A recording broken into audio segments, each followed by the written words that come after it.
تفہیم القرآن سید ابوالعلا مودودی، سورہ نور، آیات 27 تا 34۔ اعوذ باللہ من الشیطان الرجیم، بسم اللہ الرحمن الرحیم۔ سورہ کے آغاز میں جو احکام دیے گئے تھے وہ اس لیے تھے کہ معاشرے میں برائی رونما ہو جائے تو اس کا تدارک کیسے کیا جا سکتا ہے۔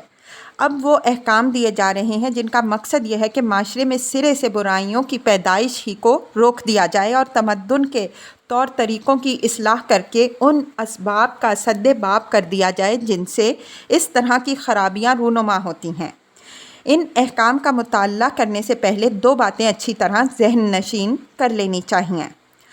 اول یہ کہ واقعہ افک پر تبصرہ کرنے کے بعد معاً یہ احکام بیان کرنا صاف طور پر اس بات کی نشاندہی کرتا ہے کہ اللہ تعالیٰ کی تشخیص میں زوجہ رسول جیسی بلند شخصیت پر ایک صریح بہتان کا اس طرح معاشرے کے اندر نفوذ کر جانا دراصل ایک شہوانی ماحول کی موجودگی کا نتیجہ تھا، اور اللہ تعالیٰ کے نزدیک اس شہوانی ماحول کو بدل دینے کی کوئی صورت اس کے سوا نہ تھی کہ لوگوں کا ایک دوسرے کے گھروں میں بے تکلف آنا جانا بند کیا جائے، اجنبی عورتوں اور مردوں کو ایک دوسرے کے دید سے اور آزادانہ میل جول سے روکا جائے، عورتوں کو ایک قریبی حلقے کے سوا غیر محرم رشتہ داروں اور اجنبیوں کے سامنے زینت کے ساتھ آنے سے منع کر دیا جائے، کعبہ گیری کے پیشے کا قطعی انسداد کیا جائے، مردوں اور عورتوں کو زیادہ دیر تک مجرد نہ رہنے دیا جائے اور لونڈی غلاموں تک کے تجرد کا مداوع کیا جائے۔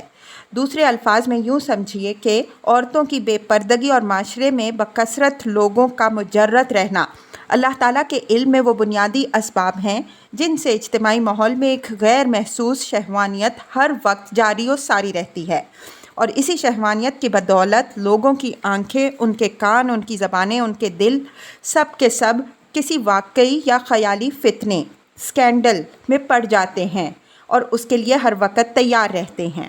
اس خرابی کی اصلاح کے لیے اللہ تعالیٰ کی حکمت میں ان احکام سے زیادہ صحیح و مناسب اور مؤثر کوئی دوسری تدبیر نہ تھی، ورنہ وہ ان کے سوا کچھ دوسرے احکام دے دیتا۔ دوسری بات جو اس موقع پر سمجھ لینی چاہیے وہ یہ ہے کہ شریعت الہی کسی برائی کو محض حرام کر دینے یا اسے جرم قرار دے کر اس کی سزا مقرر کر دینے پر اکتفا نہیں کرتی، بلکہ وہ ان اسباب کا بھی خاتمہ کر دینے کی فکر کرتی ہے جو کسی شخص کو اس برائی میں مبتلا ہونے پر اکساتے ہوں یا اس کے لیے مواقع بہم پہنچاتے ہوں یا اس کو مجبور کر دیتے ہوں۔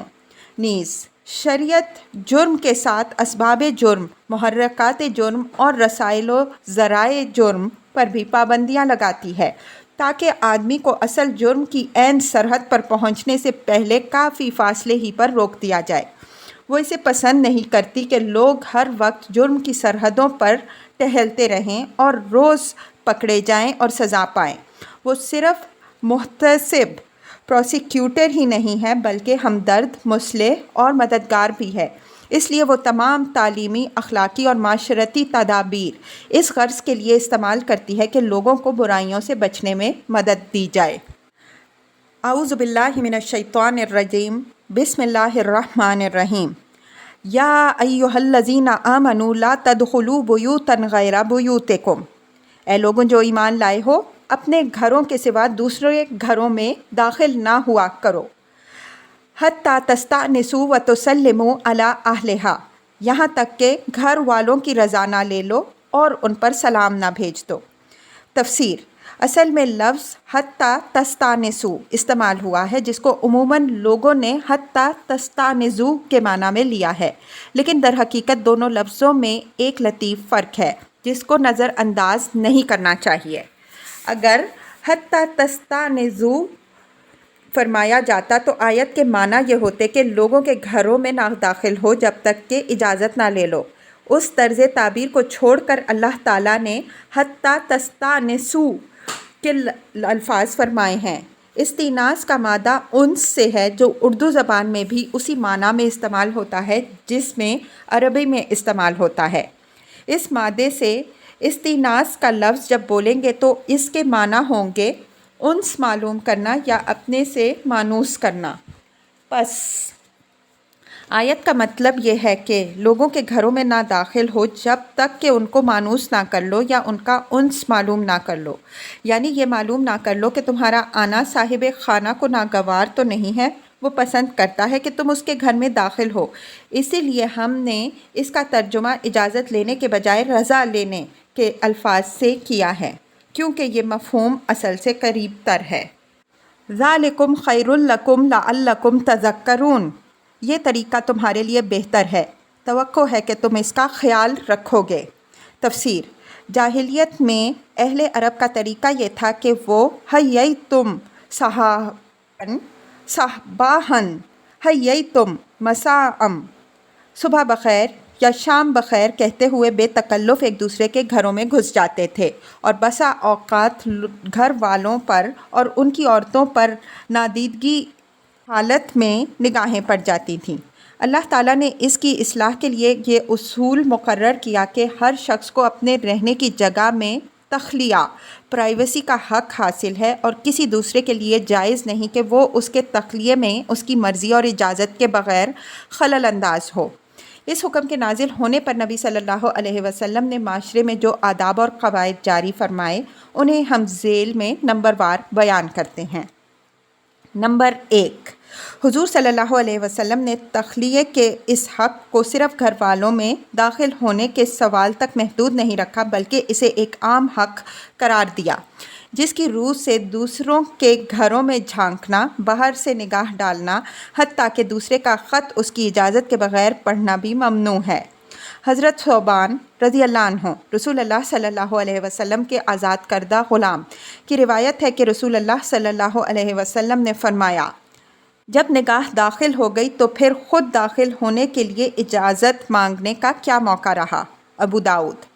حضرت حذیل بن شرجیل کہتے ہیں، ایک شخص نبی صلی اللہ علیہ وسلم کے ہاں حاضر ہوا اور عین دروازے پر کھڑا ہو کر اجازت مانگنے لگا۔ حضور صلی اللہ علیہ وسلم نے اسے فرمایا، ہاکذا عنک فإنما استیذان من النظر، پرے ہٹ کر کھڑے ہو، اجازت مانگنے کا حکم تو اسی لیے ہے کہ نگاہ نہ پڑے۔ ابو داؤد۔ حضور صلی اللہ علیہ وسلم کا اپنا قاعدہ یہ تھا کہ جب کسی کے ہاں تشریف لے جاتے تو دروازے کے عین سامنے کھڑے نہ ہوتے، کیونکہ اس زمانے میں گھروں کے دروازوں پر پردے نہ لٹکائے جاتے تھے۔ آپ صلی اللہ علیہ وسلم دروازے کے دائیں یا بائیں کھڑے ہو کر اجازت طلب فرمایا کرتے تھے۔ ابو داؤد۔ حضرت انس رضی اللہ عنہ خادم رسول اللہ صلی اللہ علیہ وسلم فرماتے ہیں کہ ایک شخص نے حضرت صلی اللہ علیہ وسلم کے حجرے میں باہر سے جھانکا۔ حضور صلی اللہ علیہ وسلم اس وقت ایک تیر ہاتھ میں لیے ہوئے تھے۔ آپ صلی اللہ علیہ وسلم اس کی طرف بڑھے جیسا کہ اس کے پیٹ میں پھونک دیں گے۔ ابو داؤد۔ حضرت عبداللہ بن عباس رضی اللہ عنہ کی روایت ہے کہ حضور صلی اللہ علیہ وسلم نے فرمایا، جس نے اپنے بھائی کی اجازت کے بغیر اس کے خط میں نظر دوڑائی وہ گویا آگ میں جھانکتا ہے۔ ابو داؤد۔ صحیحین میں ہے کہ حضور صلی اللہ علیہ وسلم نے فرمایا، اگر کوئی شخص تیرے گھر میں جھانکے اور تو ایک کنکری مار کر اس کی آنکھ پھوڑ دے تو اس کا کچھ گناہ نہیں۔ اسی مضمون کی ایک اور حدیث میں ہے، جس نے کسی کے گھر میں جھانکا اور گھر والوں نے اس کی آنکھ پھوڑ دی تو اس پر کوئی مواخذہ نہیں۔ امام شافعی رحمہ اللہ نے اس ارشاد کو بالکل لفظی معنوں میں لیا ہے اور وہ جھانکنے والے کی آنکھ پھوڑ دینے کو جائز رکھتے ہیں، لیکن حنفیہ اس کا مطلب یہ لیتے ہیں کہ یہ حکم محض نگاہ ڈالنے کی صورت میں نہیں بلکہ اس صورت میں ہے جب کہ کوئی شخص گھر میں بلا اجازت گھس آئے اور گھر والوں کے روکنے پر وہ باز نہ آئے اور گھر والے اس کی مزاحمت کریں۔ اس کشمکش اور مزاحمت میں اس کی آنکھ پھوٹ جائے یا کوئی اور عضو ٹوٹ جائے تو گھر والوں پر کوئی مواخذہ نہ ہوگا۔ نمبر 2، فقہا نے نگاہ ہی کے حکم میں سماعت کو بھی شامل کیا ہے۔ مثلاً اندھا آدمی اگر بلا اجازت آئے تو اس کی نگاہ نہ پڑے گی، مگر اس کے کان تو گھر والوں کی باتیں بلا اجازت سنیں گے۔ یہ چیز بھی نظر ہی کی طرح تخلیے کے حق میں بے جا مداخلت ہے۔ نمبر 3، اجازت لینے کا حکم صرف دوسروں کے گھر جانے کی صورت ہی میں نہیں ہے، بلکہ خود اپنی ماں بہنوں کے پاس جانے کی صورت میں بھی ہے۔ ایک شخص نے نبی صلی اللہ علیہ وسلم سے پوچھا، کیا میں اپنی ماں کے پاس جاتے وقت بھی اجازت طلب کروں؟ آپ صلی اللہ علیہ وسلم نے فرمایا، ہاں۔ اس نے کہا، میرے سوا ان کی خدمت کرنے والا کوئی نہیں، کیا ہر بار جب میں ان کے پاس جاؤں تو اجازت مانگوں؟ فرمایا، کیا تو پسند کرتا ہے کہ اپنی ماں کو برہنہ دیکھے؟ حضرت عبداللہ بن مسعود رضی اللہ عنہ کا قول ہے، اپنی ماں بہنوں کے پاس بھی جاؤ تو اجازت لے کر جاؤ۔ بلکہ ابن مسعود رضی اللہ عنہ تو کہتے ہیں کہ اپنے گھر میں اپنی بیوی کے پاس جاتے ہوئے بھی آدمی کو کم از کم کھنکھار دینا چاہیے۔ ان کی بیوی زینب کی روایت ہے کہ حضرت عبداللہ بن مسعود رضی اللہ عنہ جب کبھی گھر آنے لگتے تو پہلے کوئی ایسی آواز کر دیتے جس سے معلوم ہو جائے کہ وہ آ رہے ہیں۔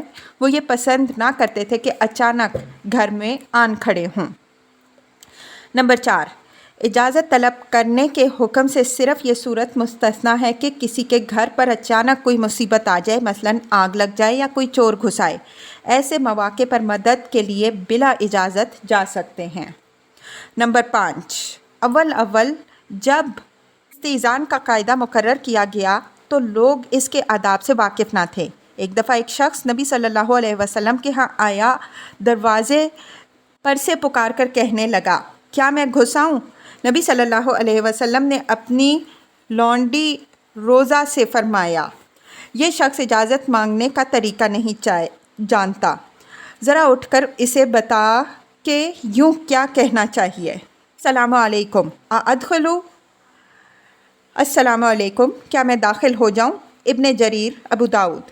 جابر بن عبداللہ رضی اللہ عنہ کہتے ہیں کہ میں اپنے مرحوم والد کے قرضوں کے سلسلے میں حضرت صلی اللہ علیہ وسلم کے گھر گیا اور دروازہ کھٹکھٹایا۔ آپ صلی اللہ علیہ وسلم نے پوچھا، کون ہے؟ میں نے عرض کیا، میں ہوں۔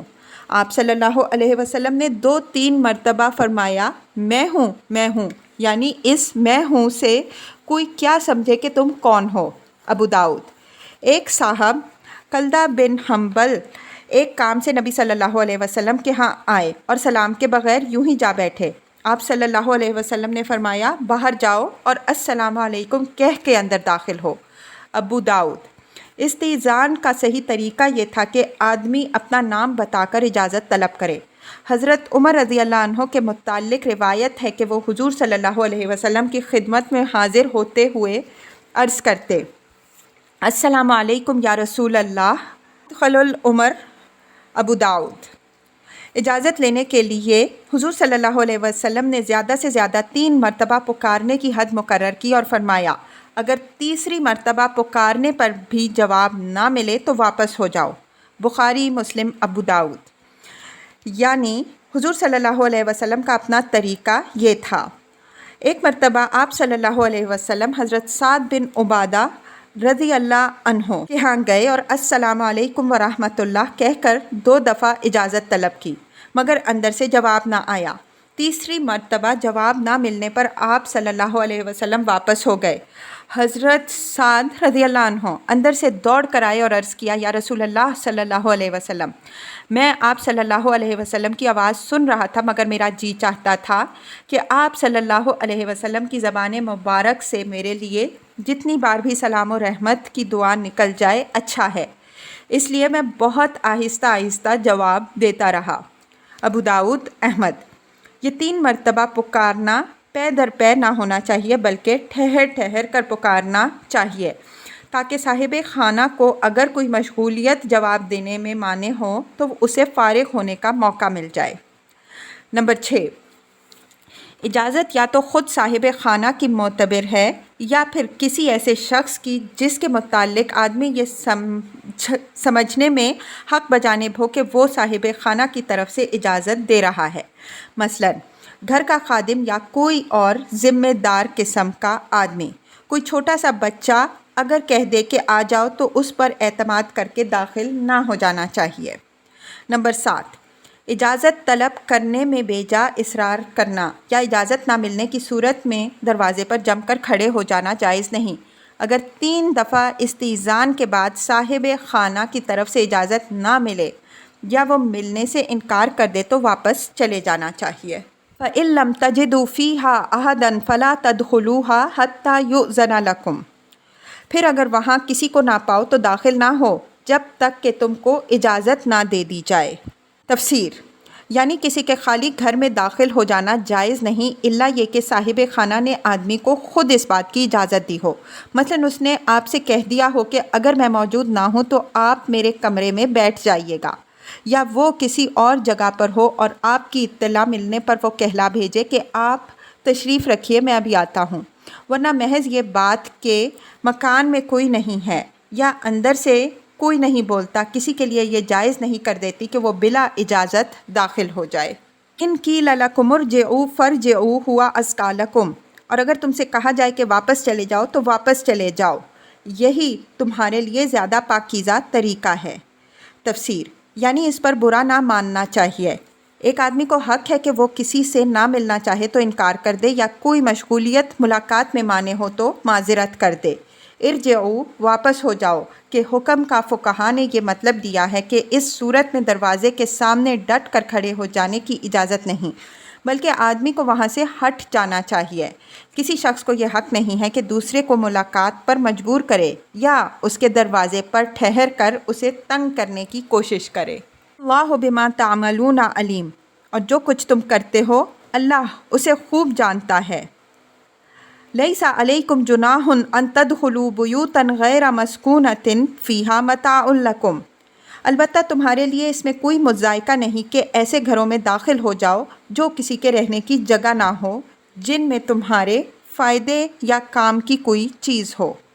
تفسیر، اس سے مراد ہوٹل، سرائے مہمان خانے، دکانیں، مسافر خانے وغیرہ ہیں جہاں لوگوں کے لیے داخلے کی عام اجازت ہو۔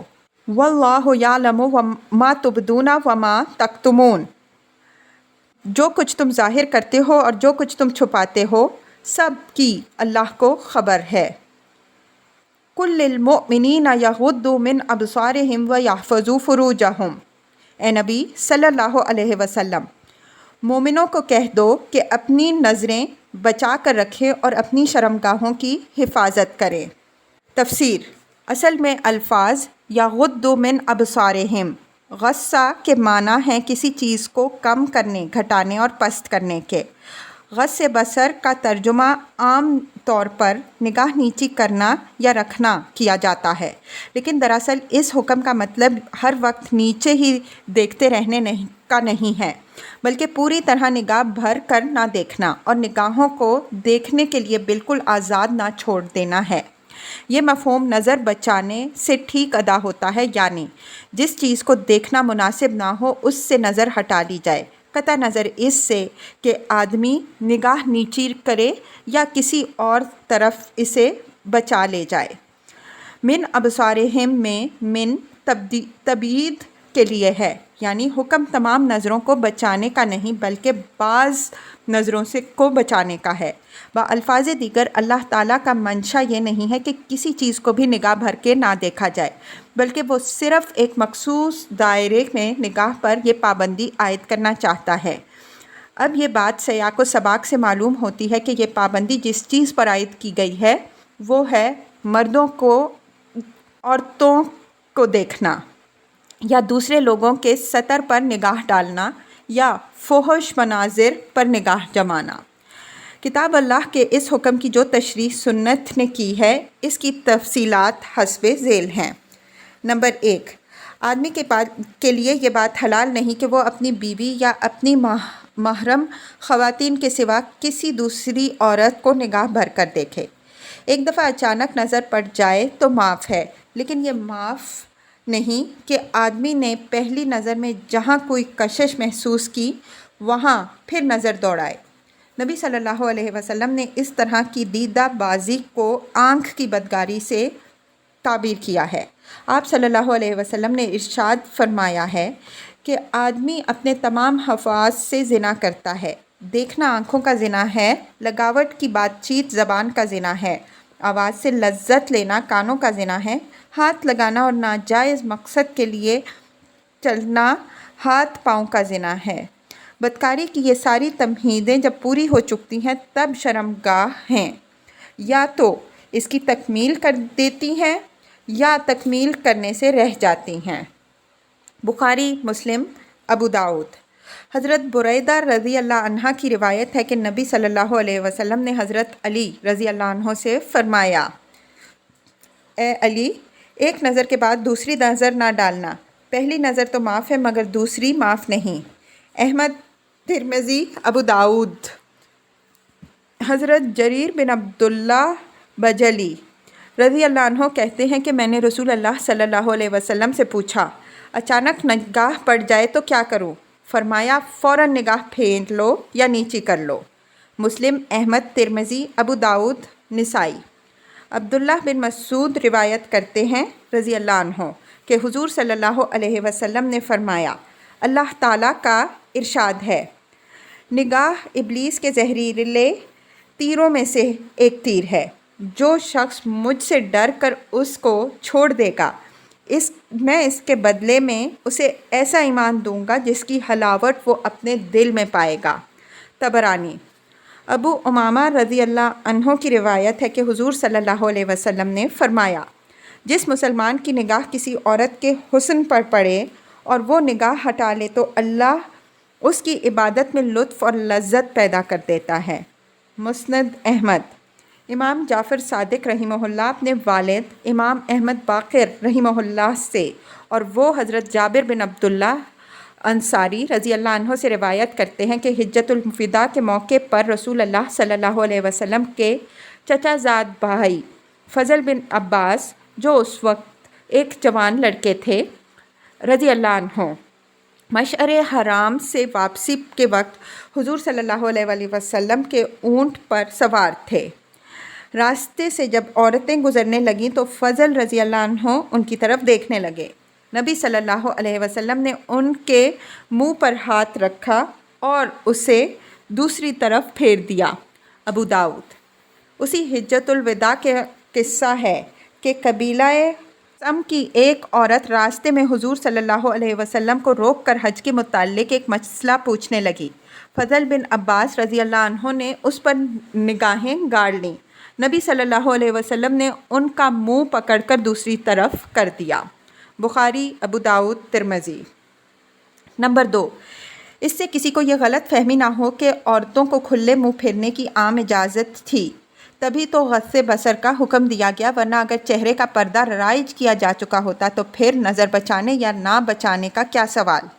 یہ استدلال عقلی حیثیت سے بھی غلط ہے کہ چہرے کا پردہ عام طور پر رائج ہو جانے کے باوجود ایسے مواقع پیش آ سکتے ہیں جبکہ اچانک کسی عورت اور مرد کا آمنا سامنا ہو جائے، اور ایک پردہ دار عورت کو بھی بسا اوقات ایسی ضرورت لاحق ہو سکتی ہے کہ وہ منہ کھولے، اور مسلمان عورتوں پر پردہ رائج ہونے کے باوجود بہرحال غیر مسلم عورتیں تو بے پردہ ہی رہیں گی۔ لہٰذا محض غض بصر کا حکم اس بات کی دلیل نہیں بن سکتا کہ یہ عورتیں کھلے منہ پھرنے کو ملتزم ہے، اور واقعے کے اعتبار سے یہ اس لیے غلط ہے کہ سورہ احزاب میں احکام حجاب نازل ہونے کے بعد جو پردہ مسلم معاشرے میں رائج کیا گیا، اس میں چہرے کا پردہ شامل تھا، اور نبی صلی اللہ علیہ وسلم کے عہد مبارک میں اس کا رائج ہونا بکثرت روایات سے ثابت ہے۔ واقعہ افک کے متعلق حضرت عائشہ رضی اللہ عنہ کا بیان، جو نہایت معتبر سندوں میں سے ہے، اس میں وہ فرماتی ہیں کہ جنگل سے واپس آ کر میں نے دیکھا کہ قافلہ چلا گیا تھا تو میں بیٹھ گئی اور نیند کا غلبہ ایسا ہوا کہ وہیں پڑ سو گئی۔ صبح حضرت صفوان بن معطل رضی اللہ عنہ وہاں سے گزرے تو دور سے کسی کو پڑے دیکھا تو ادھر آ گئے۔ وہ مجھے دیکھتے ہی پہچان گئے کیونکہ حجاب کے حکم سے پہلے وہ مجھے دیکھ چکے تھے۔ مجھے پہچان کر جب اس نے انا للہ و انا الیہ راجعون پڑھا تو اس آواز سے میری آنکھ کھل گئی اور میں نے اپنی چادر سے منہ ڈھانک لیا۔ ابو داؤد کتاب الجہاد میں ایک واقعہ مذکور ہے کہ ایک خاتون ام خلاد کا لڑکا ایک جنگ میں شہید ہو گیا۔